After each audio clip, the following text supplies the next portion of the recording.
Hey guys, welcome back. Today I had some deadlift training with some squats. I feel like a broken record here, but today I'm going to talk about pushing myself too hard once again. I know I've said it before, and I just haven't learned my lesson, obviously, and I'll show you why.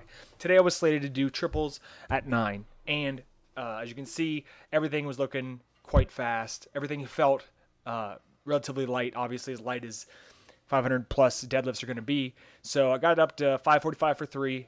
I felt really explosive today. I felt like everything was clicking, and so I figured I'd done 585 for 3. Let's go for 590 for 3, and watch with me, if you will.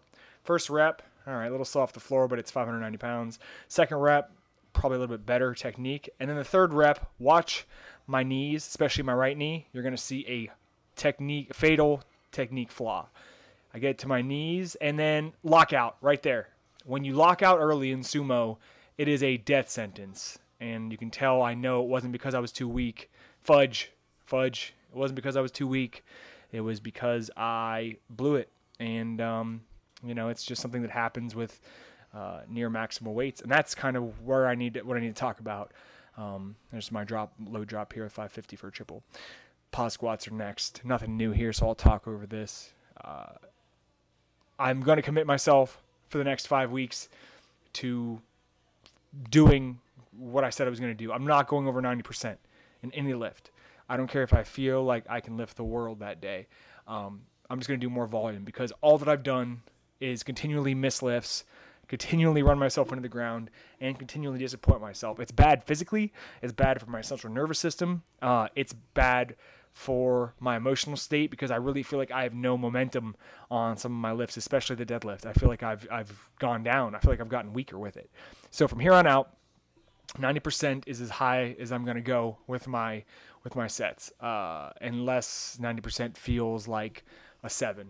There's no way. I just keep running myself into the ground. It's not going to get me anywhere. So, 500, 510 on squats, 560, 570 on deadlifts, and 280, 290 on bench. And there's really no reason for me to push it any farther because plenty of guys have built a ton of strength without going in the 90% range.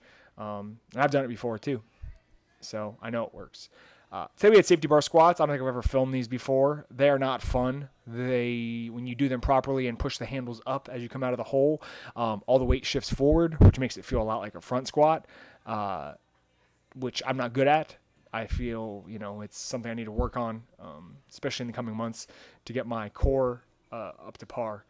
Especially when you see here 340. Not a ton of weight, but for a safety bar squat, it's a decent amount of weight for me. I really struggle with these. Really forces your core to work a lot harder. My abs felt like they were exploding on this set.